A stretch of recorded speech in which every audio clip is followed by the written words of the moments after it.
This morning we're going to be continuing in our preaching series through Luke's Gospel. And if you'll remember, the Gospel of Luke, the main message of the Gospel is that God has brought His promised salvation to His people through Jesus. And we have been working through this particular outline here on the slide of Luke's Gospel. And we are in the very end now of that fourth section of Luke that talks about Jesus' journey from Galilee to Jerusalem on his way to his fateful death and then resurrection in Jerusalem. And this whole section that we've been in we were in for all the summer and even some of the spring, this fourth section, the main theme of it is discipleship. And remember, we've defined discipleship as the grace-driven, self-denying pursuit of Jesus and his mission. And we've learned a lot of stuff about discipleship in these chapters that we've been going through. Here are some of the things that we have seen, that discipleship involves us carrying out Jesus' mission, prayer, giving generously, and some of these other things. And then last week we saw how discipleship involves us living in light of Christ's kingdom. Well, today we're going to see something that we've seen already in Luke's Gospel, but it's got a very, very strong emphasis in our passage today, and that is that discipleship involves us embracing our neediness.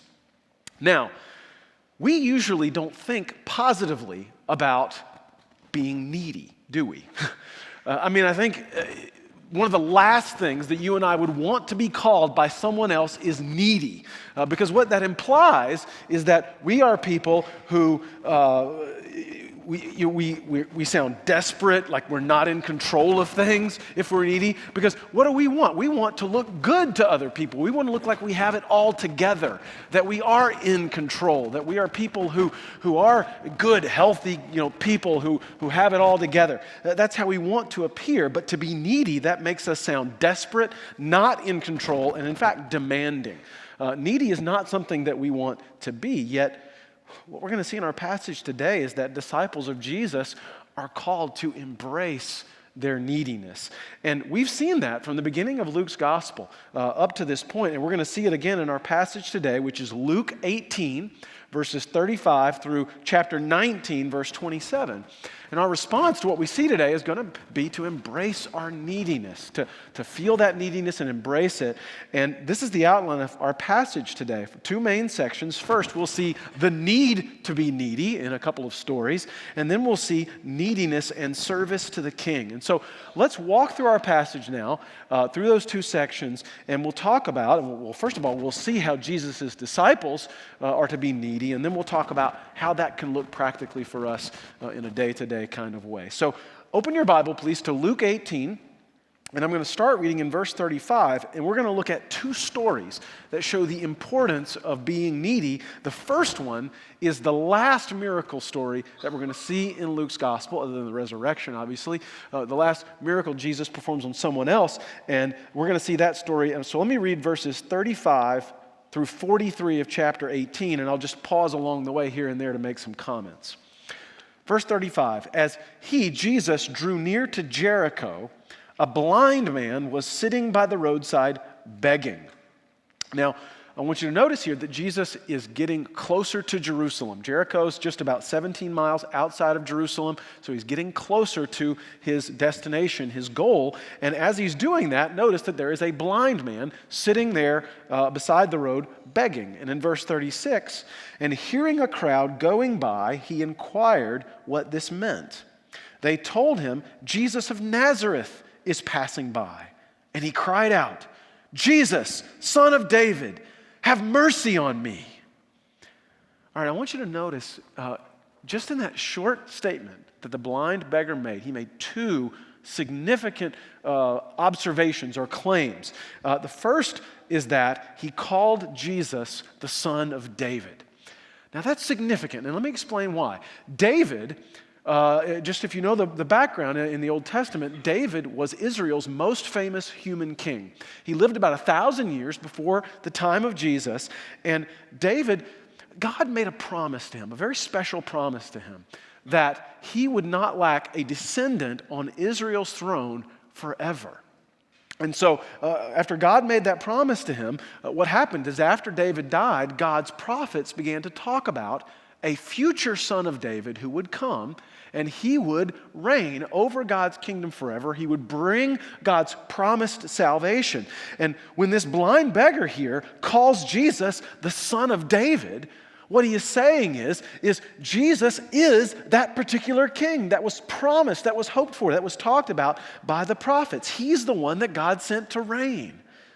And not only that, but the beggar made another significant observation. He made a significant observation about himself. He knew by asking for mercy that he himself had nothing to offer. What have we seen all through Luke's gospel about who Jesus came to save? Did he come to save those who have it all together, those who are clean, those who are good looking, those who are accomplished? No. We've seen over and over again in Luke's gospel that God came to save the weak, the needy, the humble, those who need him. And so this beggar, by asking for Jesus' mercy, he's admitting his weakness, that he can't save himself, that the only thing he can do is hope in what Jesus might do for him. Do you see how insightful this blind beggar is? He sees clearly who Jesus is and who he is. And look at the crowd, how they respond. They don't appreciate him. In verse 39, and those who were in the front rebuked him, telling him to be silent.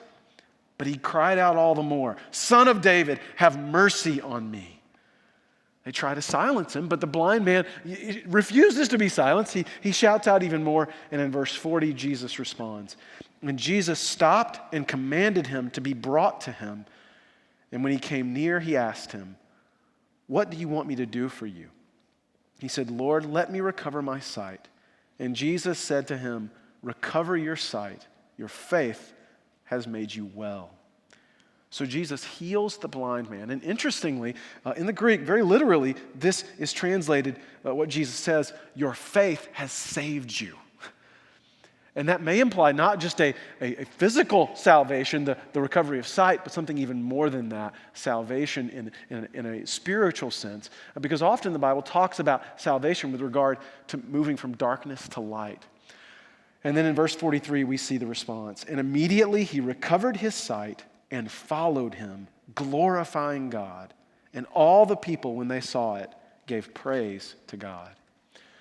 So do you see what's happening here in our first story, Luke 18, verses 35 to 43? Jesus saves the needy. This blind man recognizes he has nothing to offer. He can only hope in Jesus' mercy, and Jesus saves him. And the result is that he and all the people who see it rejoice in God's salvation. Now, let's look at a second story, the next part of our passage, where Jesus saves a needy person. Now, this time, it's not going to be a physical need, but we're going to see Jesus save someone who is a social outcast, someone who is hated because of his profession. So take a look at chapter 19, verses 1 to 10. Jesus entered Jericho and was passing through, and behold, there was a man named Zacchaeus, and he was a chief tax collector and was rich. Okay, just to give you some background, first century Jews despised tax collectors because they were collecting taxes for Rome, the country who was the imperial nation who was in charge of them. And these tax collectors would not only collect the taxes that the Romans wanted, but they would carry or take extra off the top for themselves, so they'd charge even extra. And so the fact that this man is described here also as being rich, I mean, the Jews would have hated Zacchaeus because of this. I mean, they would have hated him because, and he probably was a Jew, and so that means he's one of their own people who is working for the Romans and who is taking advantage of them.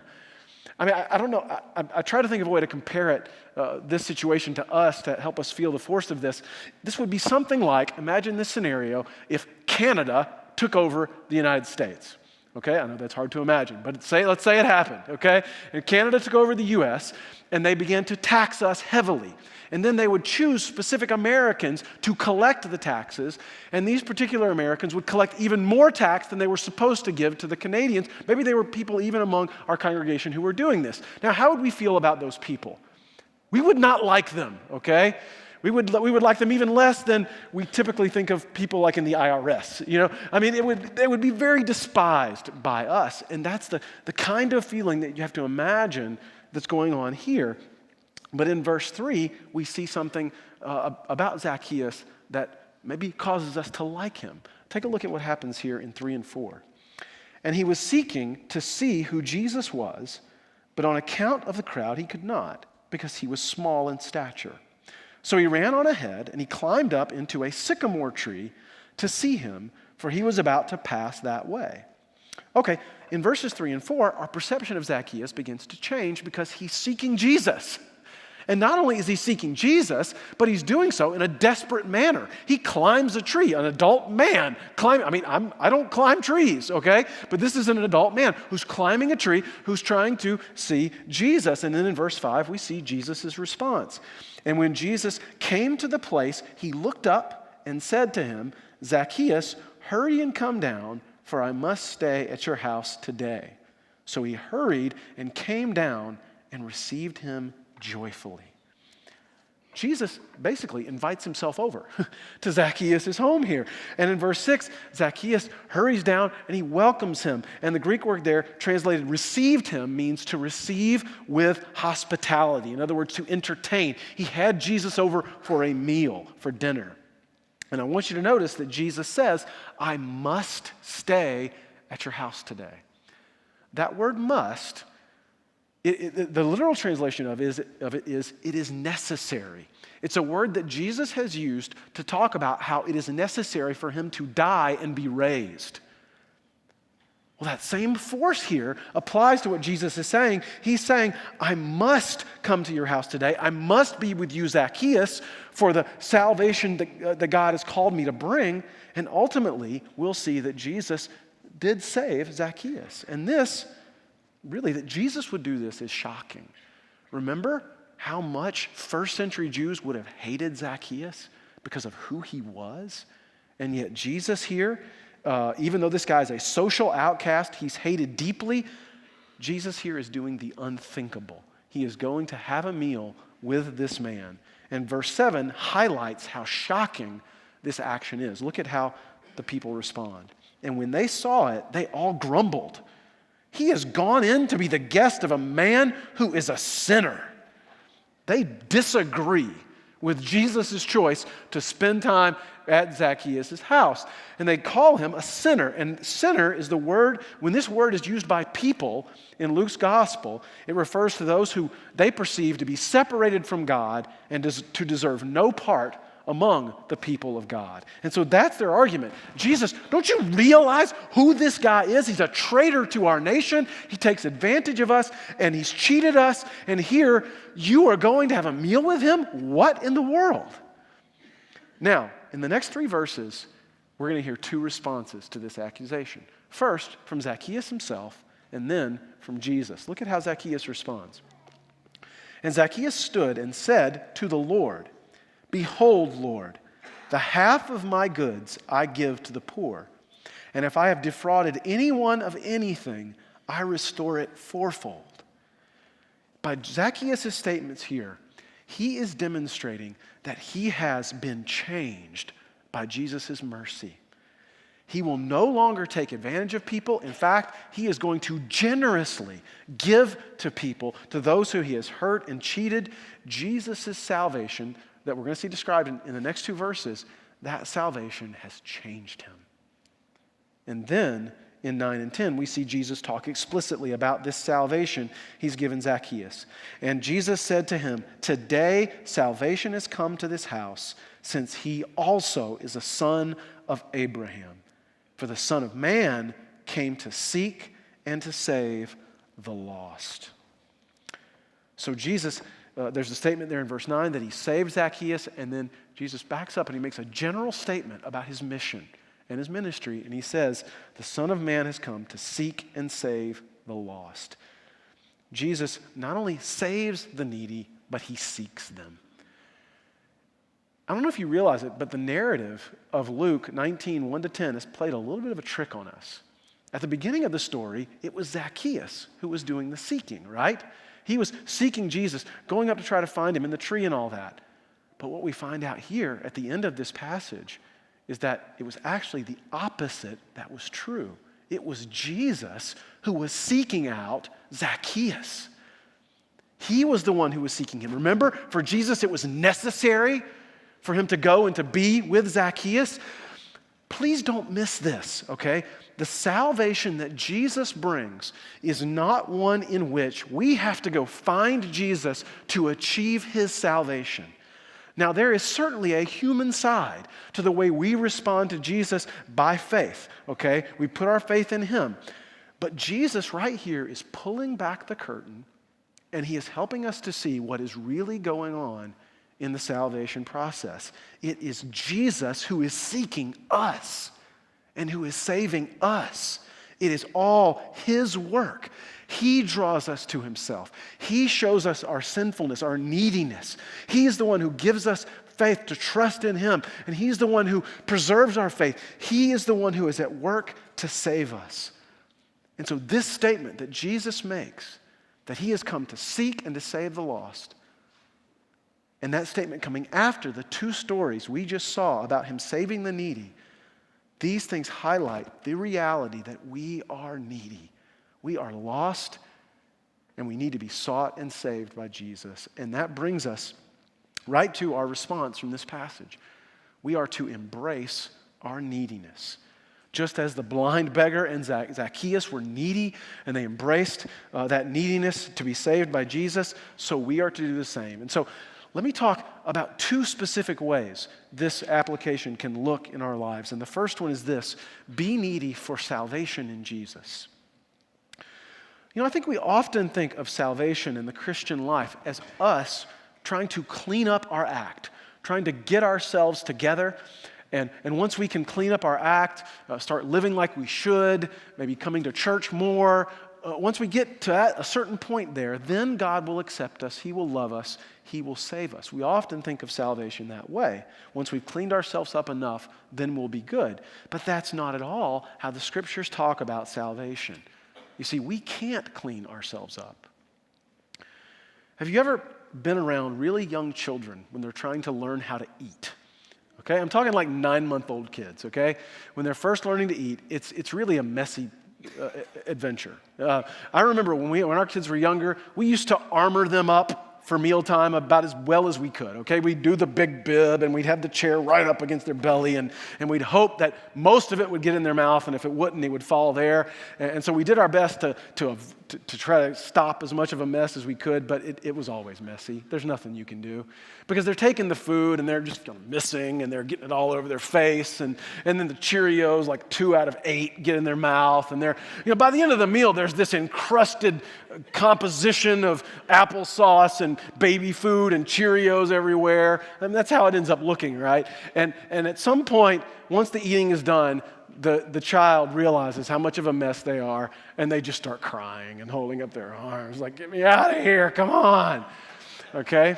Now, when that would happen with our kids, this is what I didn't do. I didn't say, all right, clean yourself up. Get yourself clean. That wouldn't have worked. Why not?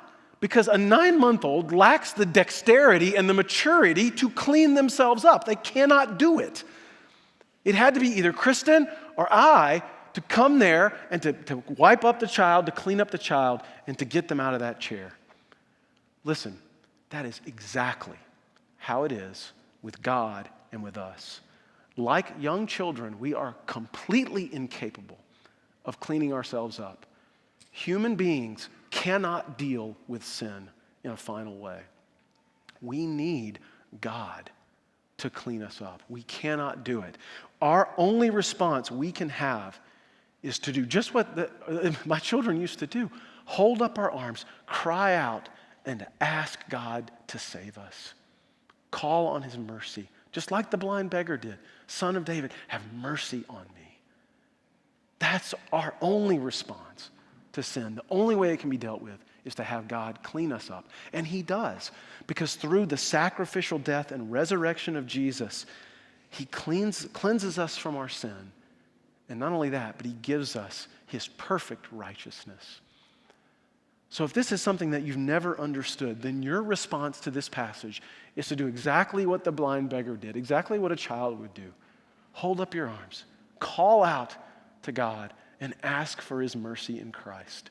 Just admit that you're a sinner and that you can't do anything about it and that you need him to cleanse you, and ask him to do that, and he will save you.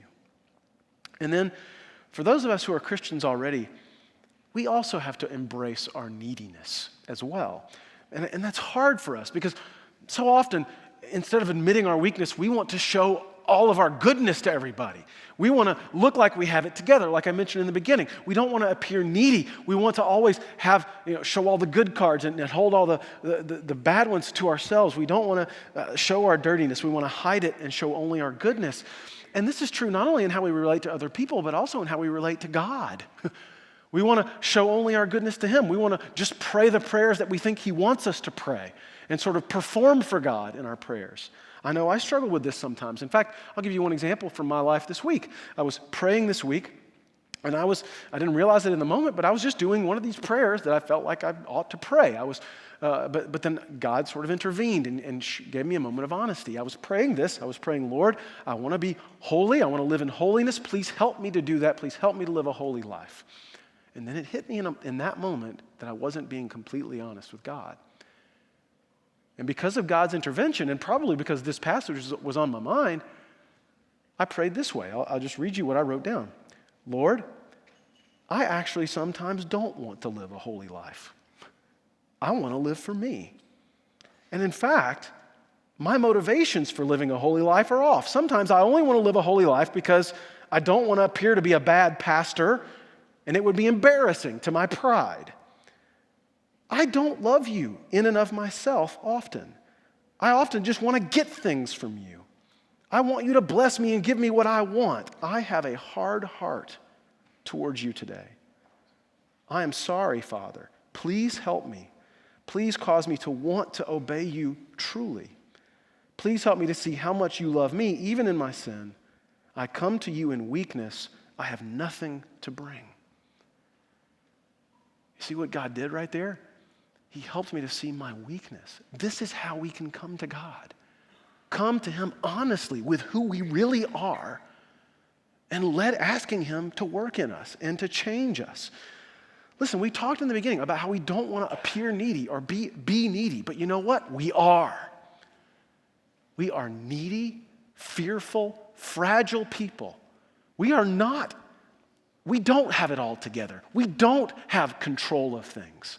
We desperately need Jesus, not only for our salvation, but for everything in our lives. So let's just admit that.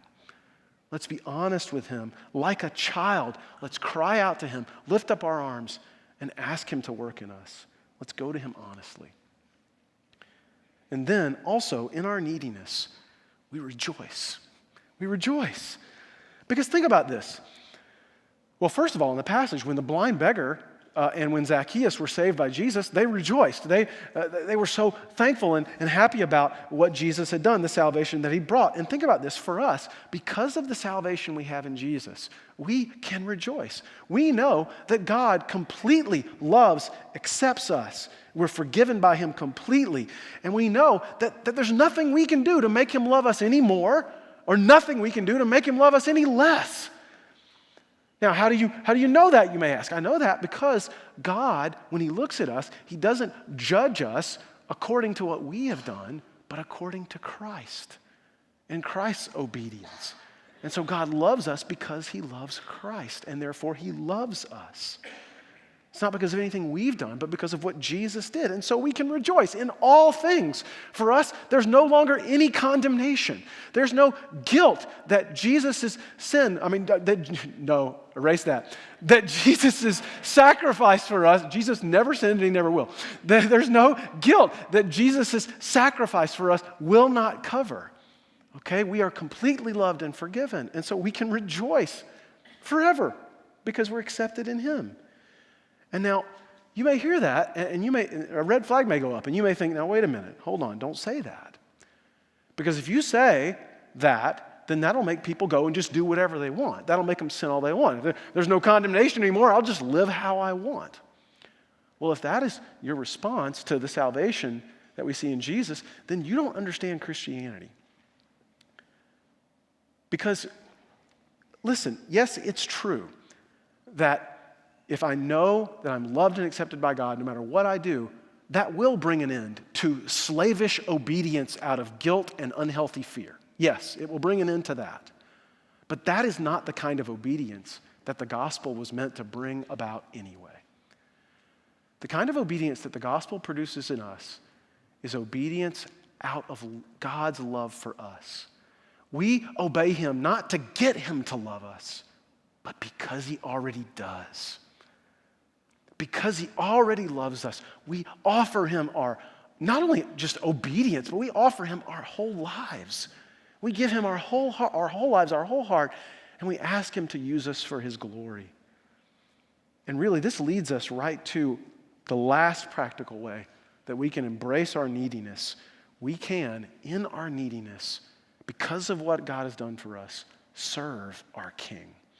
And in order to talk about that last part of the application, I want us to look at the last part of our passage, which is Luke 19, verses 11 to 27, and we're going to see a parable that makes this point very powerfully.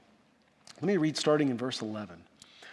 As they heard these things, he proceeded to tell them a parable, because he was near to Jerusalem and because they supposed that the kingdom of God was to appear immediately. He said, therefore, a nobleman went into a far country to receive for himself a kingdom and then return. Calling 10 of his servants, he gave them 10 minas and said to them, engage in business until I come.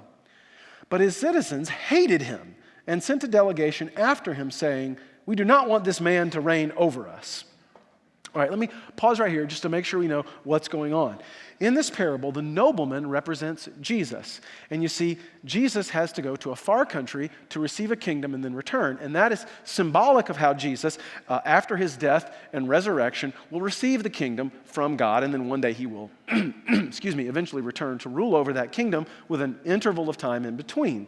Now the king, while he's gone for some time, will give minas. And now a mina, for the first century, was an amount of currency worth about 4 months' wages. And so the king gives these minas to his servants, asking them to carry on business while he's gone. And note that he says he's going to return, implying that there's going to be some accountability when he comes back to see how they used or didn't use the resources to accomplish the task that he had given them. I mean, for those of you who are in school, you can relate to this because often your teachers will give you homework, and that is an assignment that you have, and the teacher has given you resources to do it, learning or education, and you're to come back, usually the next day or on Monday or Tuesday in this case, to give them the work that was demanded of you, and there'll be an accounting for that. That's the idea here. There's going to be an accounting for it. And then finally, I want you to note in verse 14 the presence of a group of people who are altogether against the king, a group of enemies. They don't want him to rule over them. So what we've got here, as I mentioned, is a picture of what it's going to be like between Jesus' first and second comings. During that time, followers of Jesus are given resources from him, his strength, his power, and how will they serve him? That's the question. Will they serve him faithfully with the resources he's given them? Well, let's look back at the story now in verses 15 to 27 to see how the nobleman king will reward and deal with his different servants. In verse 15, when he returned, having received the kingdom, he ordered these servants to whom he had given the money to be called to him, that he might know what they had gained by doing business. The first came before him, saying, Lord, your mina has made 10 minas more. And he said to him, well done, good servant, because you have been faithful in a very little, you shall have authority over 10 cities. And the second came, saying, Lord, your mina has made 5 minas. And he said to him, you are to be over 5 cities. Notice the generosity of the king. He rewards generously the faithful service that his servants rendered to him. But now, let's look at the third servant and see what he did. Then in verse 20, another came, saying, Lord, here is your mina, which I kept laid away in a handkerchief. For I was afraid of you, because you are a severe man. You take what you did not deposit and reap what you did not sow. Now notice that the third servant didn't do anything with the mina. In fact, he treated it carelessly by just putting it in a handkerchief. And so the servant tries to justify his actions. He says, well, I know what kind of person you are. You're a harsh man. And in fact, he accuses the master of being evil. We could really restate the servant's complaint this way. If I had earned money, then you would have taken it. If I had lost money, then you would have blamed me. That's basically what he's saying to the master here. But let me ask you a question. Is this third servant right about his master? What did we see just a second ago? The master rewarded generously the faithfulness of his servants.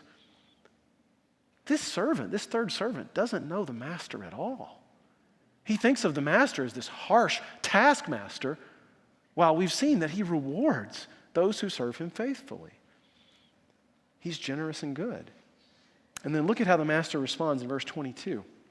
He said to him, I will condemn you with your own words, you wicked servant. You knew that I was a severe man, taking what I did not deposit and reaping what I did not sow. Why then did you not put my money back in the bank? And at my coming, I might have collected it with interest. The king says, okay, let's just assume that you're right about me. Okay, you're not right about me, but let's just assume you are, and that I am the man you described. You still shouldn't have done what you did. You still should have taken action. You should have done something. There's no excuse, basically, for what you've done.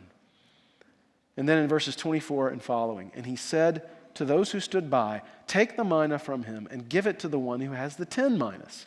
And they said to him, Lord, he has 10 minas. I tell you that to everyone who has, more will be given. But from the one who has not, even what he has will be taken away. The idea here is that God rewards faithfulness. And for those who are unfaithful, he takes away from them. And then in verse 27, remember there were a group of people that didn't even want the king to rule over them? Well, he addresses that group of people now. But as for those enemies of mine who did not want me to reign over them, bring them here and slaughter them before me. So those who reject Jesus, who don't want him to rule over them, they will face serious consequences, what ultimately amounts to eternal separation from him. Now, one of the questions that I think most of us have when we read this parable is, okay, I understand what happened with the good servants. I understand what happened with those who rejected Jesus, but what's the consequence beyond what's stated here for the third servant? Okay, is he also condemned and separated from Jesus forever, or is he still a part of the people of God? Is he a believer or not? That's really one of the questions that comes to our mind, and it's a hard question because on the one hand, he didn't reject the king, right? He did offer service to the king. He did it badly. Okay, he didn't serve him faithfully at all, but he didn't reject him completely. At the same time, he did not do at all what his master told him to do. And so the question is, what is his condition? And there are debates about this, and it's certainly worth talking about, but I don't want to let that question miss the real point of what Jesus is saying here. Because listen, if you are the third servant, if you are someone who claims to be associated with Jesus, but you are not serving him, your response to this passage is not to begin a debate about whether or not the third servant is a Christian or not. Your response to this passage is to repent. It is to ask God for mercy and to ask him to give you strength to begin serving him faithfully. It's to change the way you're living. That is your response to this passage. And that is really the last part of our response, the last way that we embrace our neediness. We are to serve the king in our neediness. Serve the king. Jesus calls us to serve him. Now, if you're perceptive, you may have a little bit of confusion right now based on what we've seen in this passage. Because on the one hand, what we've seen in this passage is that we are to be weak and needy. God saves the weak and the needy. But on the other hand, we're to serve faithfully. And these are, by the way, these are themes we've seen all throughout Luke's gospel. that on the surface seem a little bit contradictory, okay? God saves the weak, God saves the needy, but we've also seen this really high calling of discipleship. You have to live this high calling of serving Jesus and his mission. And on the surface, those things can seem contradictory, right? How can I serve him, make this high calling of discipleship if I'm supposed to be weak and needy? So how do we reconcile those two things? Well, the answer to that question is the great mystery of Christianity, okay? You have to understand this. We serve Jesus and we meet the high calling of discipleship in our weakness and in his strength. We meet the high calling of discipleship. We serve our King in his strength and in our weakness. And so here's how we do it. Practically, here's how this looks. We admit our weakness and we ask for his strength to serve him as he calls us to do. And that involves two things, at least two things. It involves us having a low confidence in our ability to do what Jesus calls us to do, and have a very high confidence in his ability. And practically, here's what that looks like. For us to have a low confidence in self, that is expressed practically through prayer. Just the very act of prayer. What are we saying when we decide to pray? We are saying, there's something here I can't do. That's what we're saying when we pray. We're saying, God, there's something here I can't handle. There's something here I can't do. I need you to intervene. And so a very practical response for us, if we want to serve the King, is to pray. It's to go to God continually, daily, hourly, asking for his strength and admitting our own weakness, telling God that we can't and asking him to do it. So we have that low confidence in ourselves expressed through prayer, and then we have a high confidence in Jesus' power and in his ability to do what he has called us to do. Now, how does that express itself? Well, that expresses itself through our action, through us doing what he's called us to do. Coupled with prayer, coupled with us admitting our weakness, it's us stepping forward and doing what he's called us to do. So very practically, for me as a parent or as a husband, when being a husband or being a parent is a difficult task, loving my spouse and my children as God has called me to love them and serving them in the ways that God has called me to serve them, when I don't feel like doing it or when it's hard or when I'm not getting the responses I want, it's me praying and admitting my weakness and then stepping forward to love them anyway, knowing that God will give me the strength to do it, that by his power, he will move in me and work. Very practically, it's when I'm in a situation where I'm around my neighbors and I know that I have the calling from God to share my faith with them, but I'm nervous about it for one reason or another. It's me in prayer admitting my weakness that I can't do anything to save this person, but me stepping forward and starting the conversation, trusting that God's power will work and that he will guide it and that he will do what he's called me to do. It's when we see this call from God to reach the world for Christ, the call to world missions, and we think there's nothing I can do, and we admit that to God, and then in his strength we give and we go as God calls us to do that. This is how we are needy and weak and able to meet that high calling of discipleship. We admit our own weakness and we step out in faith and trust God to work through us. This is what it means to be needy and to be a disciple of Jesus.